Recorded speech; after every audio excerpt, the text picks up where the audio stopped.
Hello बच्चों, नमस्कार। रसायन विज्ञान की ऑनलाइन क्लास और अपने YouTube channel Vijendra sir chemistry में मैं आपका एक बार फिर से हार्दिक स्वागत करता हूं, अभिनंदन करता हूं। जैसा कि मैं आपको बताना चाहूँगा, अपना जो रसायन विज्ञान का इलेक्ट्रोकेमिस्ट्री विद्युत रसायन चैप्टर चल रहा था, इसकी मैं आपको 8 क्लासें कंप्लीट करवा चुका हूं। अब अपन इसकी 9वीं क्लास 9वें लेक्चर के बारे में अपन बात करेंगे। आपको मैंने इससे पहले वाली क्लास, जो प्रीवियस क्लास थी 8th क्लास, उसमें मैंने बताया था इलेक्ट्रोकेमिकल सेल के बारे में। किसके बारे में बताया था? Electrochemical cell. इलेक्ट्रोकेमिकल सेल के बारे में पूरी मैंने आपको जानकारी उपलब्ध करवा दी है। फिर इसके बाद में मैंने कहा था सांद्रता सेल। सांद्रता सेल इलेक्ट्रोकेमिकल सेल के ही विकसित रूप हैं। इनमें क्या होता है, भिन्न भिन्न सांद्रता के विलयन एक ही पात्र में रहते हैं और वहाँ पर इलेक्ट्रोड उपस्थित रहते हैं। वहाँ पर लवण सेतु या साल्ट ब्रिज की आवश्यकता नहीं होती है। तो अपने क्या है, इलेक्ट्रोकेमिकल सेल, ये सांद्रता सेल के बारे में अपने ज़्यादा नहीं दे रखा है। आज अपन बात करेंगे सेल आरेख की। किसकी बात करते हैं? सेल आरेख।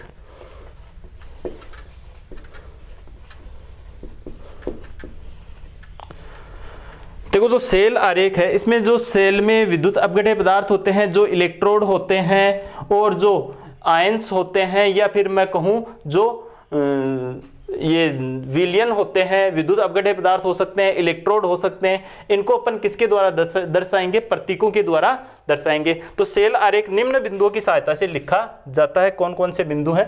सेल आरेख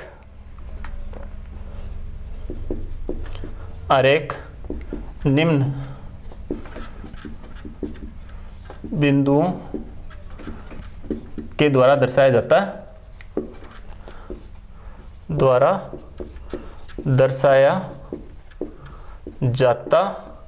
है। अब देखो, सेल आरेख निम्न बिंदु द्वारा दर्शाया जाता है। देखो, जो ठोस धातु इलेक्ट्रोड होते हैं, ठोस धातु इलेक्ट्रोडों को सदैव सिरे पर लिखा जाता है। सिरे पर लिखा जाता है। जो ठोस धातु इलेक्ट्रोड होते हैं उनको सिरों पर लिखा जाता है हमेशा, या धातु इलेक्ट्रोड भी होते हैं उनको हमेशा किनारों पर लिखेंगे। जैसे मैं कहूं, अपना जो ये गैल्वेनिक सेल था ना, एक इस प्रकार से सेल था। ये यहां पर मैं एक सामान्य गैल्वेनिक सेल लिख देता हूं और इसको सेल आरेख के द्वारा इसको मैं समझा देता हूं। इसमें एक साल्ट ब्रिज भी लगा था और इसमें दो धातु के क्या लगे हुए थे? इलेक्ट्रोड। ये प्लग रुई का और ये अक्रिय विद्युत अपघट्य पदार्थ। और ये क्या था?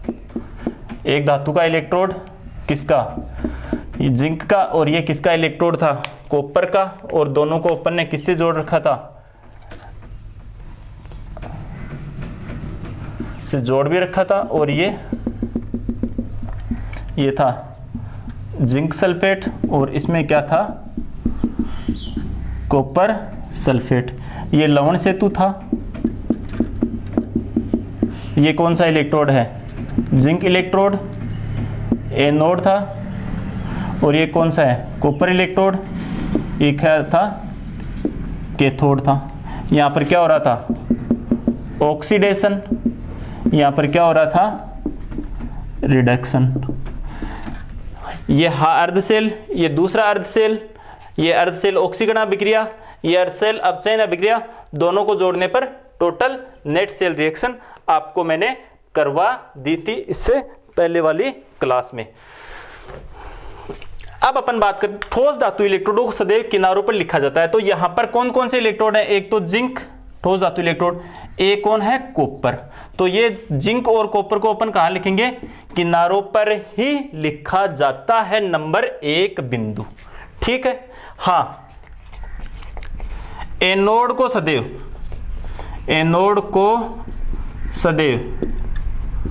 बाईं ओर तथा कैथोड को सदैव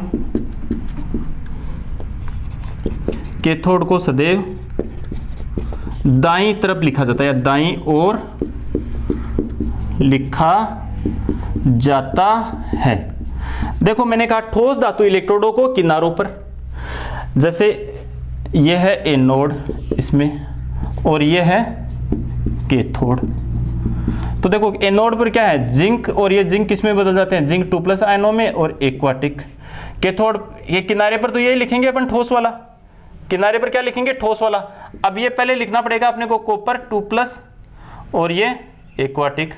तो ये किसको, कैथोड को कौन सी दिशा में लिखा अपन ने, कैथोड को कौन सी दिशा में लिखा, दाईं ओर, और एनोड को कौन सी दिशा में लिखा अपन ने, बाईं ओर। यही तो बात मैंने बताई दूसरे बिंदु में, एनोड को सदैव बाईं तरफ लिखा जाता है तथा कैथोड को सदैव कौन सी दिशा में लिखा जाता है, दाईं तरफ लिखा जाता है। दूसरा बिंदु सबको क्लियर है। अब बात करते हैं अपन तीसरे बिंदु की। देखो वह पदार्थ जो डायरेक्ट संपर्क में होते हैं, जो सीधे संपर्क में होते हैं, जैसे विद्युत अपघट्य हो सकता है, या फिर मैं कहूं इलेक्ट्रोड हो सकते हैं, आयन हो सकते हैं, विद्युत अपघट्य हो सकता है, विद्युत अपघट्य, यानी वे पदार्थ जो सीधे संपर्क में होते हैं, सीधे संपर्क में होते हैं, सीधे संपर्क में होते हैं, जैसे इलेक्ट्रोड हो सकते हैं, आयन हो सकते हैं, विद्युत अपघट्य पदार्थ हो सकते हैं। इनके मध्य एक खड़ी लाइन खींची जाती है, जैसे जिंक धातु इलेक्ट्रोड और ये जिंक 2+ आयन, ये एक दूसरे के प्रत्येक संपर्क में है, तो इनके मध्य एक खड़ी लाइन खींची अपन ने। इसी प्रकार मैं लिखूं कॉपर 2+ और कॉपर ठोस, तो बताओ एक खड़ी लाइन खींच रहे हैं, नहीं खींच रहे हैं। जो पदार्थ सीधे संपर्क में रहते हैं, एक दूसरे के टच में रहते हैं, उनको दर्शाने के लिए उनके मध्य एक खड़ी लाइन खींची जाती है। जैसे जिंक इलेक्ट्रोड और यहां पर कौन से आयन आते हैं, जिंक 2+ आयन एक्वाटिक आते हैं ना, तो इनके मध्य एक खड़ी लाइन, यहां पर कौन से हैं, कॉपर 2+ आयन और क्या है, कॉपर इलेक्ट्रोड है, तो ये इनके मध्य एक खड़ी लाइन अपन खींचेंगे या नहीं खींचेंगे। ये चीज क्लियर हुई या नहीं हुई। चलो आगे वाले बिंदु की बात करते हैं। चौथा बिंदु, लवण सेतु।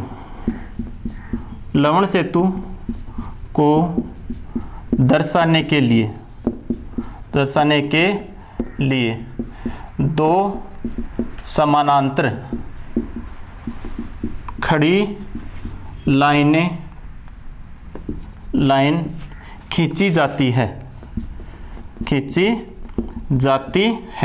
जैसे कौन सा, जिंक और ये कॉपर। ठोस धातु इलेक्ट्रोडों को सदैव किनारों पर। क्लियर हुई बात। एनोड को इधर, कैथोड को इधर। इसके डायरेक्ट संपर्क में कौन है,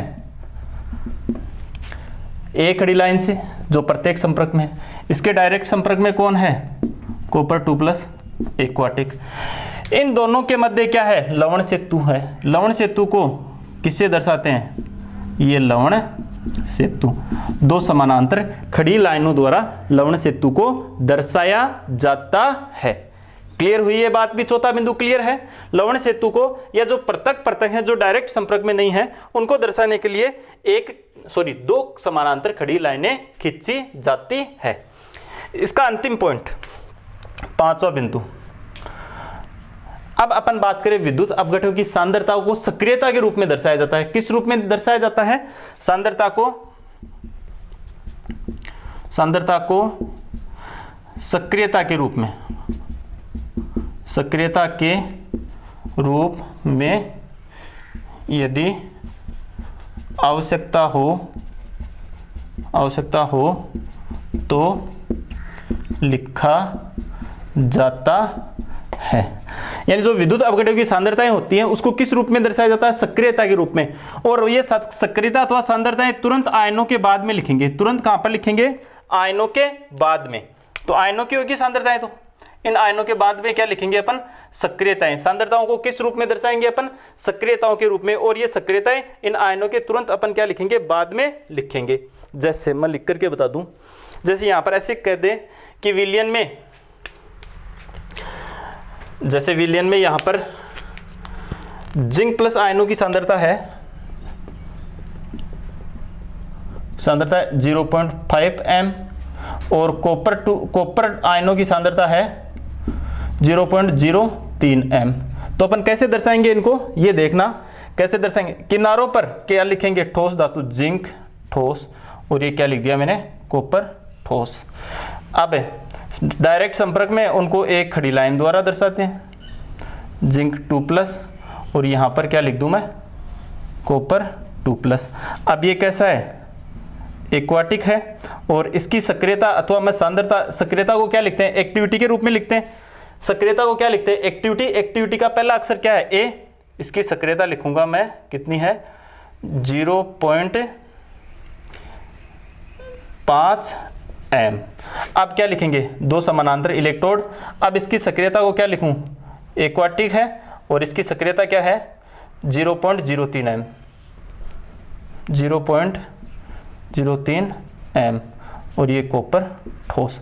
ये संपूर्ण सेल आरेख यहाँ पर हो गया है।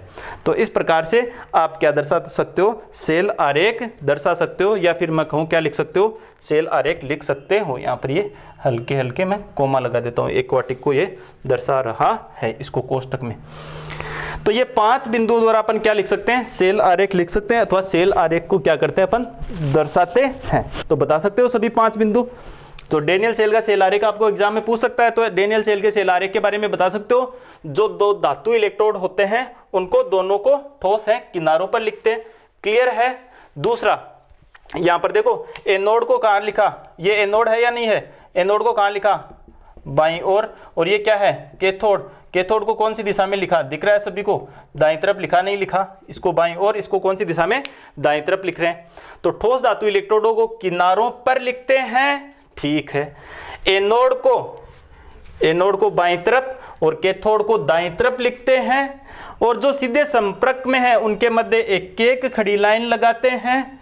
अगर सीधे संपर्क में नहीं है, लवण सेतु को दो समानांतर खड़ी लाइनों द्वारा दर्शाया जाता है। और विद्युत अपघटनों की सांद्रता दर्शाने की आवश्यकता है तो उसको सक्रियता के रूप में, एक्टिविटी के रूप में दर्शाते हैं। किसके रूप में, सक्रियता। सांद्रता को किसके रूप में, एक्टिविटी। एक्टिविटी इसको क्या कहते हैं, सक्रियता। सक्रियता के रूप में दर्शाते हैं, और ये सक्रियताएं मैंने लिखी है यहाँ पर, ये सांद्रताएं हैं जिनको सक्रियता के रूप में आयनों के बाद में कोष्टक में लिखा जाता है। इस प्रकार से ये क्या है, 5 बिंदुओं में अपन क्या लिखते हैं, सेल आरेख रिप्रेजेंट करते हैं। तो ये सेल आरेख सबको क्या रहना चाहिए, क्लियर रहना चाहिए, इसमें आपको कोई दिक्कत नहीं रहनी चाहिए। अब अपन बात, इसका स्क्रीनशॉट लेकर के आप घर पे आराम से नोट्स में डिनोट कर सकते हो। चलो आगे चलते हैं। अब बात करेंगे सेल के विद्युत वाहक बल की, या सेल विभव की।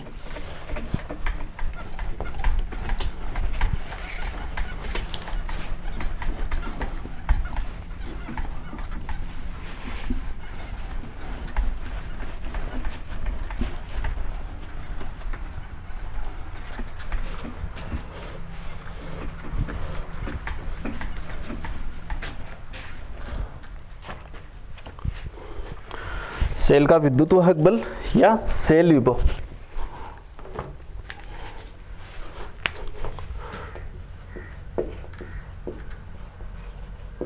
का विद्युत वाहक बल, इसको कहते हैं इलेक्ट्रोमोटिव फोर्स या सेल विभव, या इसको क्या कहते हैं अपन, सेल विभव के नाम से भी जानते हैं। विद्युत वाहक बल को क्या कहते हैं, इलेक्ट्रोमोटिव फोर्स। क्या कहते हैं इसको, इलेक्ट्रोमोटिव फोर्स।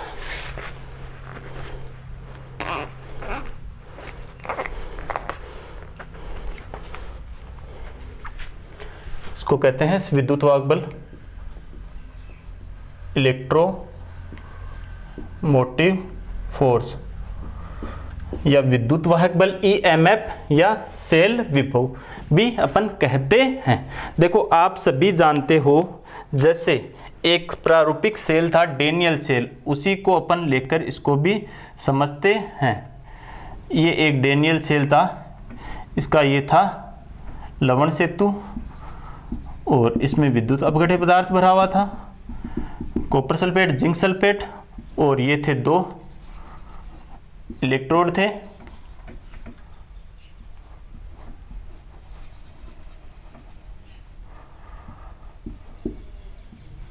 ये 2 इलेक्ट्रोड थे, ये था जिंक इलेक्ट्रोड, ये था कॉपर इलेक्ट्रोड, ये था जिंक सल्फेट, ये था कॉपर सल्फेट, ये थे। देखो यहाँ पर अपन देख रहे हैं कि एक तो धातु इलेक्ट्रोड है और एक विद्युत अपघटे है। क्या है? एक तो धातु इलेक्ट्रोड और एक है विद्युत अपघटे। 2 चीजें हैं यहां पर। इनका संधि पृष्ठ की बात करेंगे अपन, संधि पृष्ठ पर, ये जहां पर संपर्क में रहते हैं संधि पृष्ठ पर, एक द्विक विद्युत स्तर क्या उत्पन्न होता है? एक द्विक विद्युत विभव उत्पन्न होता है, या इसको अपन क्या कह सकते हैं? द्विक विभव विद्युत द्विक स्तर उत्पन्न होता है। क्या कहते हैं इसको? एक विद्युत द्विक स्तर उत्पन्न होता है। एक विद्युत द्विक स्तर उत्पन्न होता है। इस विभव को ही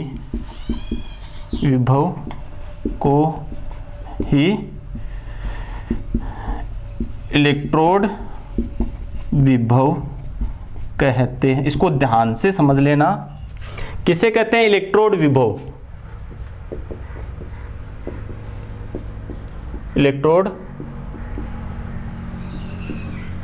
यानी इसको इलेक्ट्रोड विभव कह रहे हैं अपन।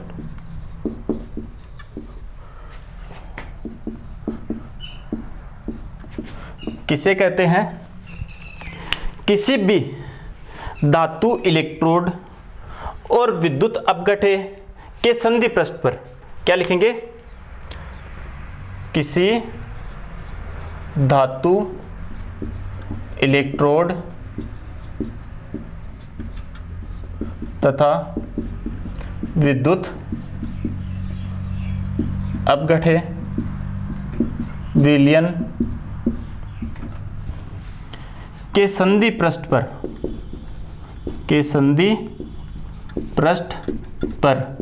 एक विद्युत द्विक स्तर उत्पन्न हो जाता है।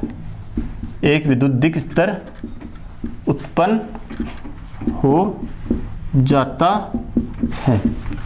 इसके कारण उत्पन्न विभव इस विद्युत द्विक स्तर के कारण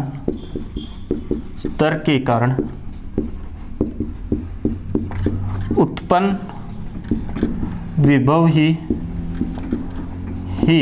इलेक्ट्रोड विभव कहलाता है।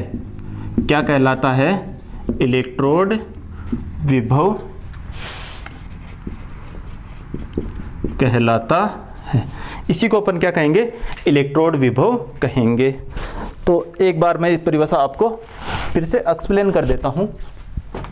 आप देखना यहां पर ये जिंक इलेक्ट्रोड है। ये जिंक इलेक्ट्रोड है या नहीं है? यहां पर जिंक परमाणु इलेक्ट्रॉन त्यागेंगे। क्या त्यागेंगे? इलेक्ट्रॉन, जिसके कारण ये इलेक्ट्रोड कैसा हो जाएगा? ऋणावेशित हो जाएगा। और ये जिंक आयन यहां पर आ जाएंगे।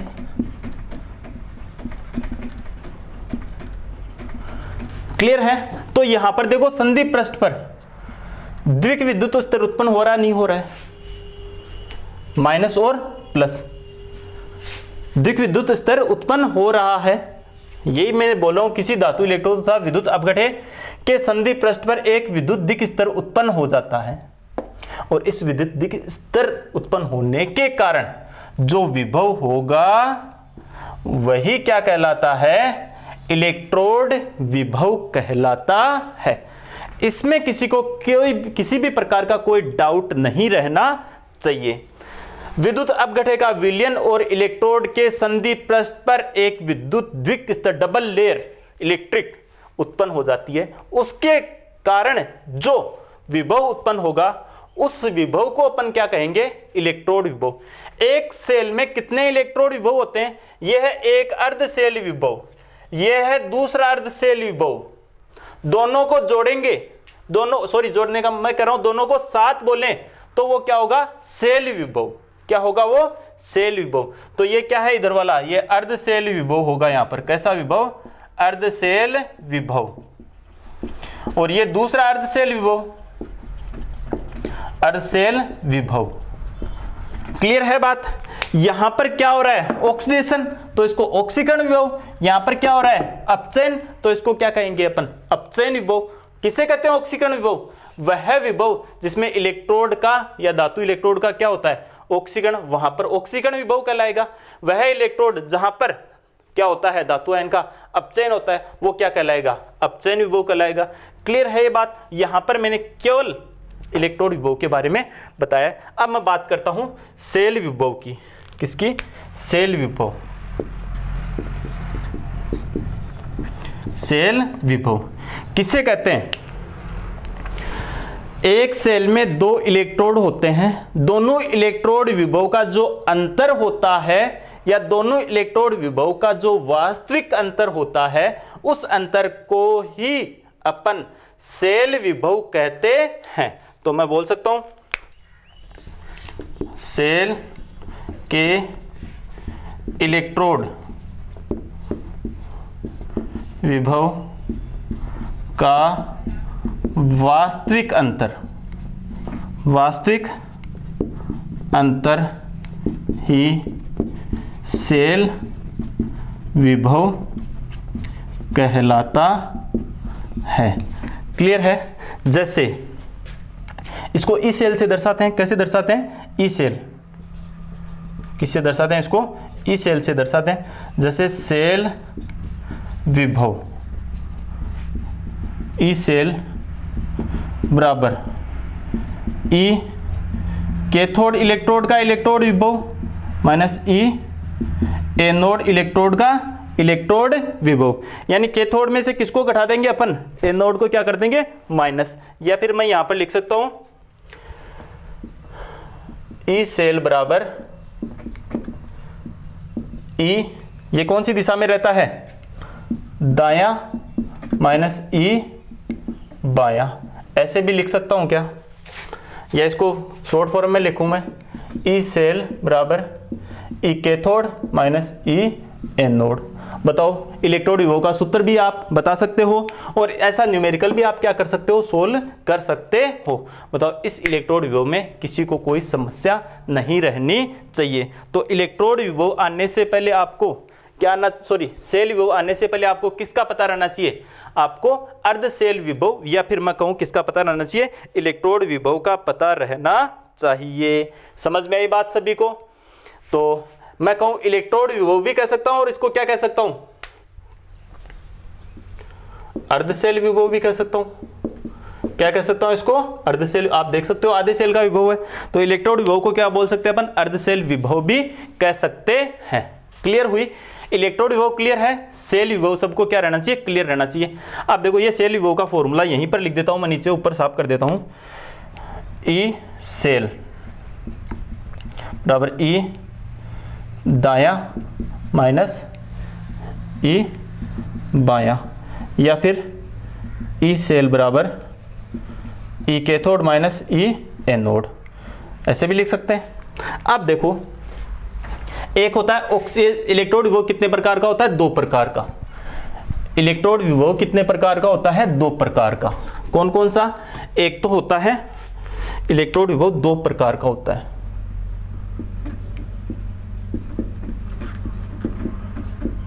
विभव दो प्रकार का होता है।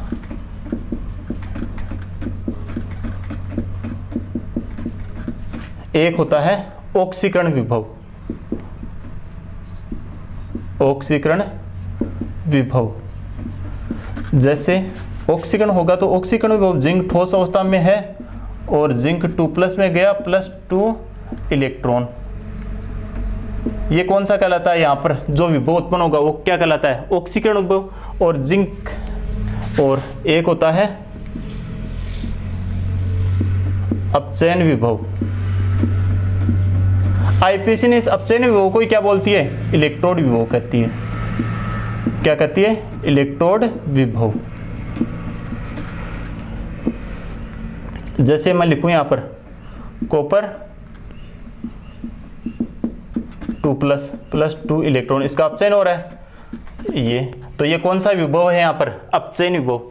देखो जिंक के इसके ऑक्सीकरण विभव का ये है ऑक्सीकरण विभव, ठीक है, क्लियर है। और ये कौन सा विभव है? अपचयन विभव, ठीक है। जो जिंक है, जिंक के इलेक्ट्रोड विभव मतलब कौन सा है? अपचयन विभव। जिंक के इलेक्ट्रोड विभव का मान, इलेक्ट्रोड विभव, या फिर मैं क्या बोलूं, अपचयन विभव का मान, विभव कितना होता है? 0.76 माइनस का वोल्ट होता है। और इसका जिंक का ऑक्सीकरण विभव कितना होता है? ऑक्सीकरण विभव, जिंक का ऑक्सीकरण विभव होता है 0.76 वोल्ट। बस कॉपर का, ये कॉपर का अपचयन विभव कितना होता है? कॉपर का अपचयन विभव, अपचयन विभव के बोलूं या फिर क्या बोलूं? इलेक्ट्रोड विभव, विभव होता है 0.34 वोल्ट। और इसका ऑक्सीकरण विभव, ऑक्सीकरण कॉपर का, कॉपर का ऑक्सीकरण विभव कितना होता है? -0.34 वोल्ट। बताओ यहां पर आपको एक चीज समझ में आ रही होगी, ऑक्सीकरण विभव और अपचयन विभव में क्या अंतर है? ऑक्सीकरण विभव और अपचयन विभव के मान बराबर ही होते हैं, केवल चिन्ह का अंतर होता है। जिंक के ऑक्सीकरण विभव का मान कितना है? 0.76 वोल्ट। जिंक के ऑक्सीकरण विभव का मान कितना है? 0.76 वोल्ट। और अपचयन विभव का मान कितना है? -0.76 वोल्ट। क्लियर है। यहां पर कॉपर के अपचयन विभव का मान कितना है? 0.34 वोल्ट। और ऑक्सीकरण विभव का मान कितना है? 0.34 का वोल्ट।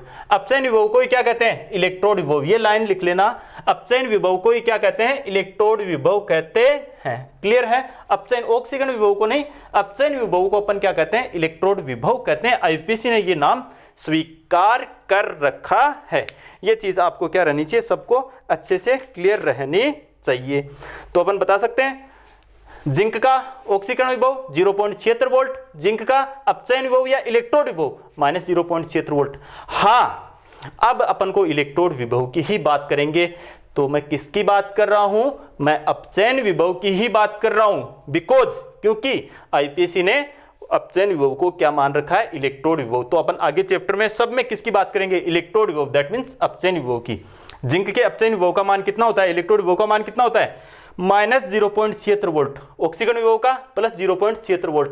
कॉपर के इलेक्ट्रोड विभव या अपचयन विभव का मान +0.34 वोल्ट। और अब इसके ऑक्सीकरण विभव का मान -0.34 वोल्ट। तो ये चीज मैं बता चुका, दोनों में अंतर किसका होता है? केवल और केवल किसका होता है? चिन्ह का होता है। हाँ, ये अभी अपन ने फॉर्मूला लिखा था ना, यहां पर क्या लिखते हैं? सेल विभव में यहां पर केवल कौन से विभव लिखेंगे? अपन अपचयन विभव ही लिखेंगे। तो डेनियल सेल के सेल विभव का मान ज्ञात कीजिए। क्वेश्चन आ जाए, डेनियल सेल के सेल विभव का मान। कौन से सेल के? डेनियल सेल के। यही सेल है डेनियल सेल, इसके सेल विभव का मान ज्ञात करना है। डेनियल के इस सेल का ज्ञात करूं तो आपको पता है इस सेल कैथोड का अपचयन विभव कितना है? कैथोड का अपचयन विभव देख लो, कॉपर है कैथोड का, कितना है? 0.34 वोल्ट। माइनस एनोड के अपचयन विभव का मान कितना है? एनोड का अपचयन विभव या इलेक्ट्रोड विभव एरिया -0.76 वोल्ट। बताओ कितना हो जाएगा? 1.10 वोल्ट। प्लस का आएगा, ये माइनस माइनस प्लस हो जाएगा, जुड़ जाएगा, कितना आ जाएगा? 1.10 वोल्ट आ जाएगा, नहीं आ जाएगा? बताओ डेनियल सेल के सेल विभव का मान ज्ञात कर सकते हो या नहीं कर सकते? इसमें किसी को कोई दिक्कत नहीं रहनी चाहिए। तो अभी तक मैंने आपको क्या बताया है? यहाँ पर इलेक्ट्रोड विभव या अर्ध सेल विभव बता दिया मैंने, ये डेफिनेशन रही। सेल विभव बता दिया मैंने, सेल विभव का फॉर्मूला बता दिया मैंने, डेनियल सेल का सेल विभव ज्ञात करना बता दिया मैंने। इलेक्ट्रोड विभव मैंने कितने प्रकार के होते हैं? 2 प्रकार के बता दिए।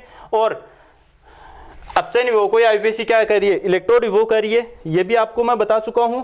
और ये 2 प्रकार के होते हैं, कितना क्या अंतर होता है इलेक्ट्रोड विभव या ऑक्सीकरण विभव में, ये मैं आपको बता चुका हूं। अब देखो,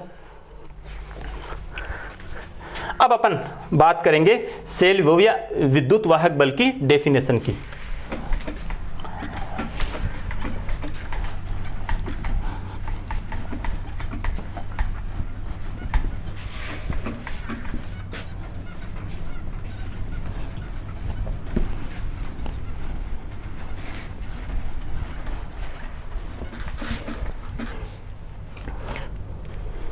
देखो, जब कोई सेल खुले परिपथ में होता है, कोई सेल खुले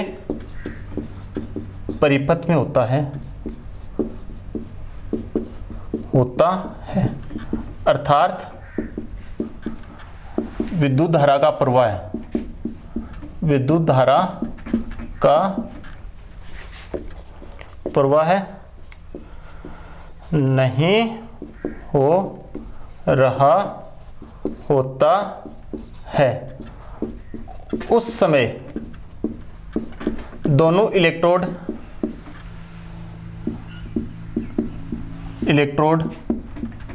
पर विभव का वास्तविक अंतर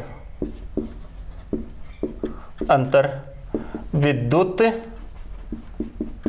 वाहक बल, ईएमएफ लिख सकता हूं, इलेक्ट्रोमोटिव फोर्स, या सेल विभव कहलाता है।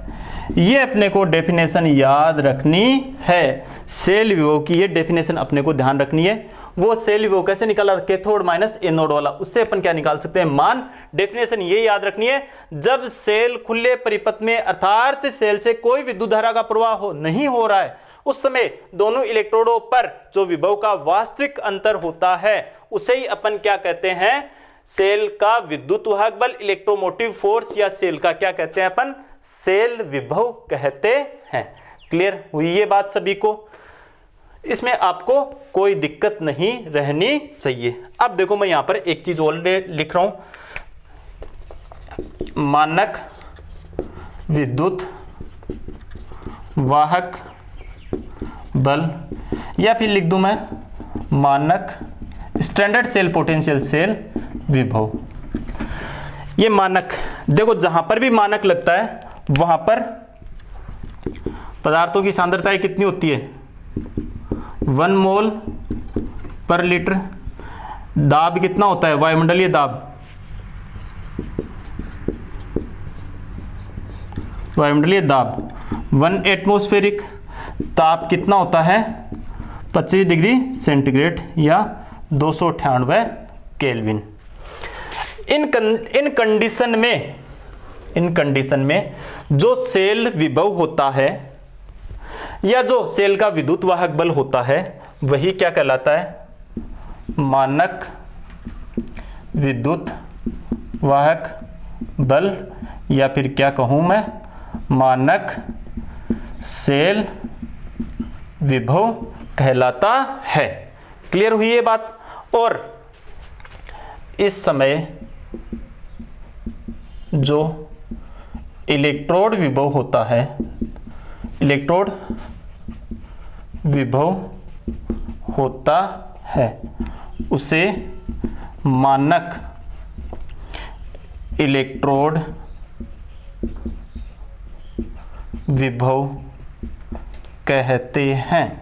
उसे क्या कहेंगे अपन, मानक इलेक्ट्रोड विभव। मैंने कुछ नहीं बताया है, मैंने आपको इतना बताया है, जब सेल खुले परिपथ में होता है अर्थात सेल से कोई विद्युत धारा का प्रवाह नहीं हो रहा होता है, उस दौरान दोनों इलेक्ट्रोडों पर जो विभव का वास्तविक अंतर होगा वही सेल का विद्युत वाहक बल या सेल विभव कहलाता है। क्लियर हुई बात सभी को? बस सेल खुले परिपथ में रहना चाहिए, कोई विद्युत धारा का प्रवाह नहीं होना चाहिए, उस समय दोनों इलेक्ट्रोडों पर जो विभव का वास्तविक अंतर होता है वो क्या कहलाता है, सेल विभव या इलेक्ट्रोमोटिव फोर्स या विद्युत वाहक बल। फिर मैंने कहा मानक लगाया, जब दोनों इलेक्ट्रोड जिसमें डूबे हुए हैं वहां पर विद्युत अपघटन की सांद्रता क्या होनी चाहिए, मोलर सांद्रता 1 मोल प्रति लीटर। दाब क्या होना चाहिए, 1 वायुमंडलीय।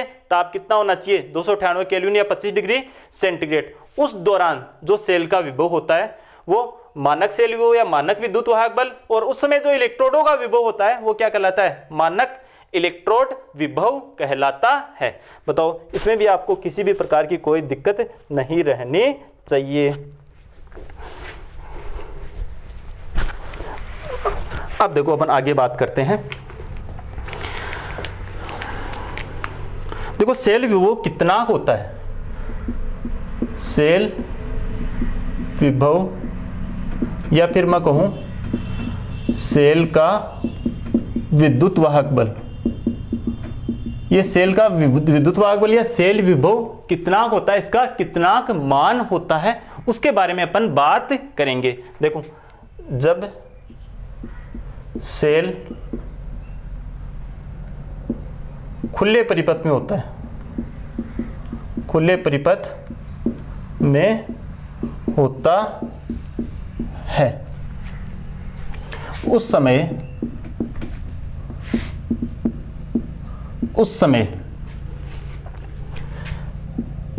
सेल द्वारा किए गए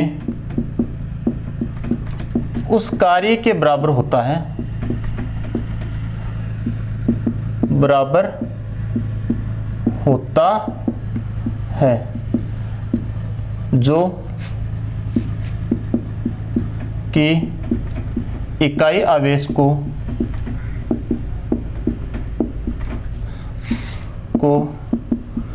सेल परिपथ में प्रवाहित करने के लिए आवश्यक होता है। ये मैंने कहा, सेल विभव या सेल का विद्युत वाहक बल सेल द्वारा किए गए उस कार्य के बराबर होता है जिससे कि इकाई आवेश को सेल परिपथ में प्रवाहित किया जा सके। किस कार्य के बराबर, कितने कार्य के बराबर होता है, उस कार्य के बराबर होता है जिस कार्य से इकाई आवेश को सेल परिपथ में प्रवाहित किया जा सकता है। अर्थात सेल परिपथ में इकाई आवेश को प्रवाहित करने के लिए जो कार्य किया जाता है वही क्या कहलाता है, सेल विभव या सेल का विद्युत वाहक बल। सेल का विद्युत वाहक बल उस ऊर्जा के बराबर होता है जिससे कि इकाई आवेश को सेल परिपथ में प्रवाहित किया जा सके, इकाई आवेश को सेल परिपथ में प्रवाहित किया जा सके, उस ऊर्जा के बराबर कौन होता है, सेल विभव या सेल का विद्युत वाहक बल। तो अपन लिख सकते हैं विद्युत वाहक बल या सेल विभव, ये इलेक्ट्रोमोटिव फोर्स है, बराबर विद्युत कार्य इन W बट्टे प्रवाहित आवेश। ये होगा नहीं होगा। अब देखो, ये आवेश किसमें होता है, ये कार्य किसमें, जूल में, आवेश किसमें, कूलाम में, और ये सेल विभव किसमें, वोल्ट में। यदि W बराबर 1 जूल, Q बराबर 1 कूलाम, तो EMF या सेल विभव क्या हो जाएगा, 1 वोल्ट। तो ये 1 वोल्ट की कई बार डेफिनेशन पूछी जा सकती है। अर्थात इकाई आवेश को सेल परिपथ में प्रवाहित करने में कितनी ऊर्जा चाहिए। अब मैं ऐसे बोल सकता हूं इसको, 1 जूल ऊर्जा के द्वारा इकाई आवेश को जब सेल परिपथ में प्रवाहित किया जाता है उस समय सेल विभव या सेल का विद्युत वाहक बल कितना होता है, 1 वोल्ट होता है। अर्थात 1 कूलाम आवेश को सेल परिपथ में प्रवाहित करने के लिए 1 जूल ऊर्जा की आवश्यकता होती है, 1 जूल ऊर्जा चाहिए। उस दौरान जो सेल का सेल विभव होता है या इलेक्ट्रोमोटिव फोर्स होता है वो कितना होता है, 1 वोल्ट होता है। बता सकते हो, 1 कूलाम आवेश को सेल परिपथ में प्रवाहित करने में यदि 1 जूल कार्य करना पड़े तो उस समय सेल का सेल विभव कितना होता है, 1 वोल्ट। तो ये क्या हो गया, 1 वोल्ट बराबर 1 जूल बराबर 1 कूलाम्ब। बोल सकते हो 1 वोल्ट की परिभाषा ये होगी, 1 वोल्ट की, इससे 1 वोल्ट की परिभाषा, अर्थात 1 कूलाम आवेश को सेल परिपथ में, सेल परिपथ की बात ना, सेल परिपथ में प्रवाहित करने में यदि 1 जूल कार्य करना पड़ता है उस समय सेल का जो विद्युत वाहक बल होता है या सेल विभव होता है वो कितना होता है, 1 वोल्ट होता है। क्या ये डेफिनेशन आप लिख सकते हो क्या? अगर नहीं लिखी जा सकती तो मैं आपको यहां पर ये डेफिनेशन मैं लिख देता हूं। चलो यहीं पे लिख देता हूं।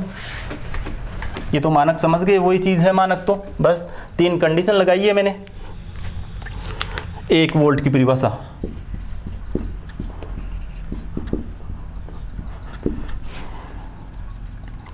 अर्थात या मैं सीधे लिख दूं, जब 1 कूलाम आवेश को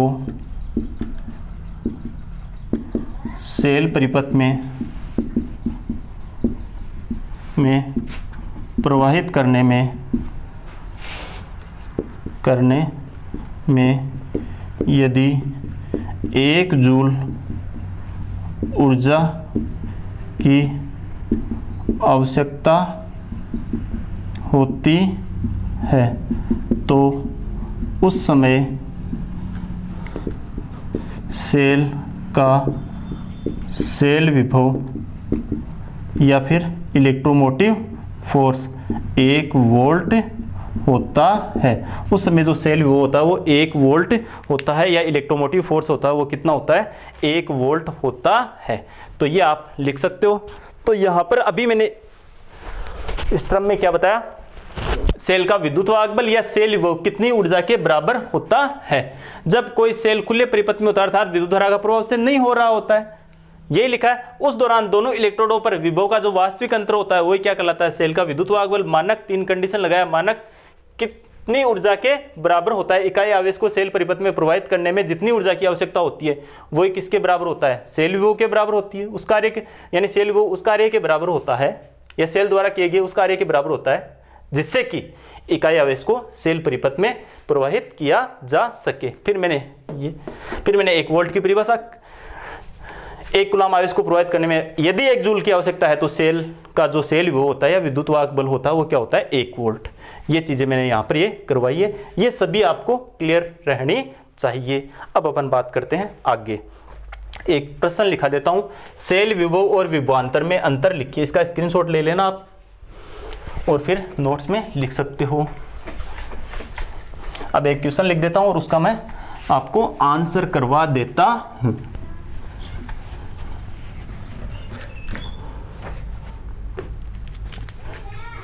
क्वेश्चन है, सेल विभव या इलेक्ट्रोमोटिव से फोर्स एवं विभवांतर में अंतर लिखिए। क्या अंतर होता है सेल विभव में और विभवांतर में? तो एक तरफ अपन लिखते हैं सेल विभव और एक तरफ लिखते हैं अपन विभवांतर। देखो सेल विभव क्या होता है, अभी आपको थोड़ी देर पहले मैंने बताया था सेल विभव क्या होता है। दोनों इलेक्ट्रोडों के मध्य उस समय का विभवांतर होता है, उस समय का विभव का अंतर होता है जब सेल खुले परिपथ में होता है। तो यह है दोनों इलेक्ट्रोडों के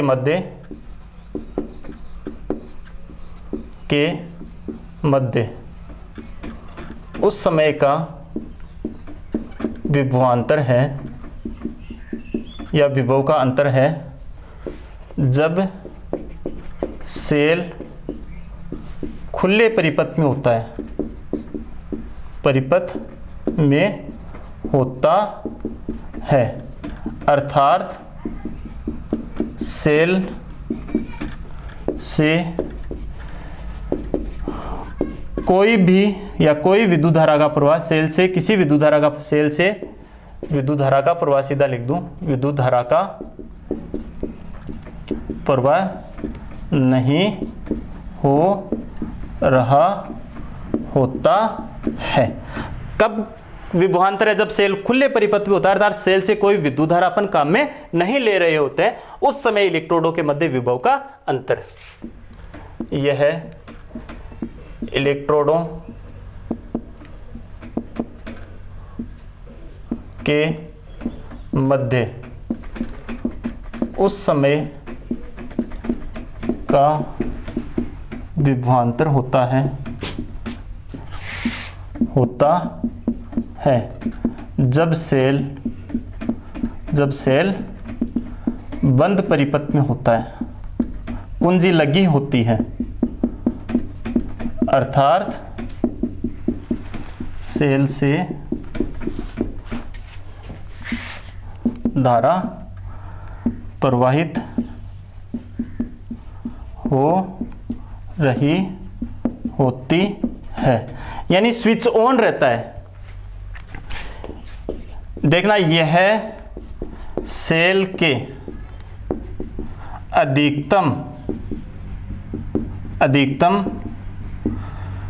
विद्युत वाहक बल EMF के बराबर होता है। कैसे होता है अधिकतम विद्युत वाहक बल? सेल फुल चार्ज है, ठीक है, फुल चार्ज है और अपन ने उससे कोई विद्युत धारा काम में नहीं ली है, सेल खुले परिपथ में है, परिपथ को बंद ही नहीं करा है, तो उस समय सेल का जो विद्युत वाहक बल होगा वो अधिकतम विद्युत वाहक बल होगा और ये किसके बराबर होगा? सेल विभव के बराबर होगा, अर्थात सेल विभव सेल के अधिकतम विद्युत वाहक बल के बराबर होता है, अर्थात सेल खुले परिपथ में रहता है, पूरा चार्ज रहता है। और ये क्या रहता है? बंद परिपथ में, जैसे ही सेल को बंद परिपथ में डाला, विद्युत धारा का प्रवाह हो गया, तो अधिकतम विद्युत वाहक बल से ये हमेशा थोड़ा सा क्या रहेगा? कम रहेगा, क्योंकि बंद परिपथ में सेल से धारा काम में ले जा रही होती है, तो थोड़ी बहुत धारा तो अपन काम में ले ही लेते हैं। तो यह है सदैव क्या होता है? यह है सदैव सेल के अधिकतम विद्युत वाहक बल यानी इलेक्ट्रोमोटिव फोर्स से कम ही होता है। हाँ, विभवांतर का मापन, इसका मापन देखो, एक तो सेल विभव है और एक विभवांतर है, इनका मापन अपन किसके द्वारा करते हैं? सेल विभव का मापन तो विभवमापी द्वारा और विभवांतर का मापन अपन वोल्ट मीटर से कर लेते हैं। विभवांतर का मापन वोल्ट मीटर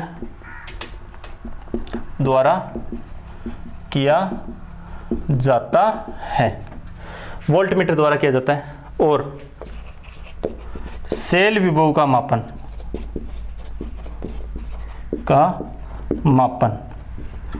विभवमापी द्वारा किया जाता है। किसके द्वारा किया जाता है इसका मापन? विभवमापी द्वारा। देखो क्यों किया जाता है?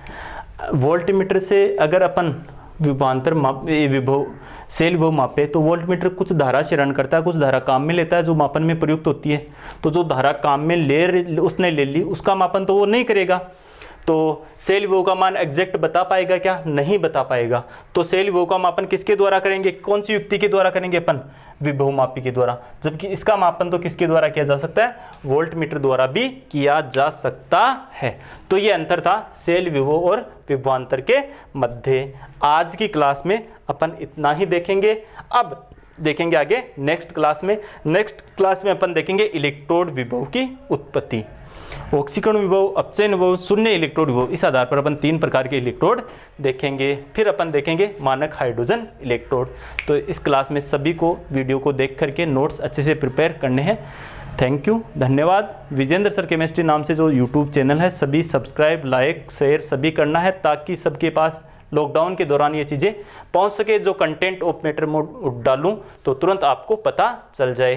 Thank you.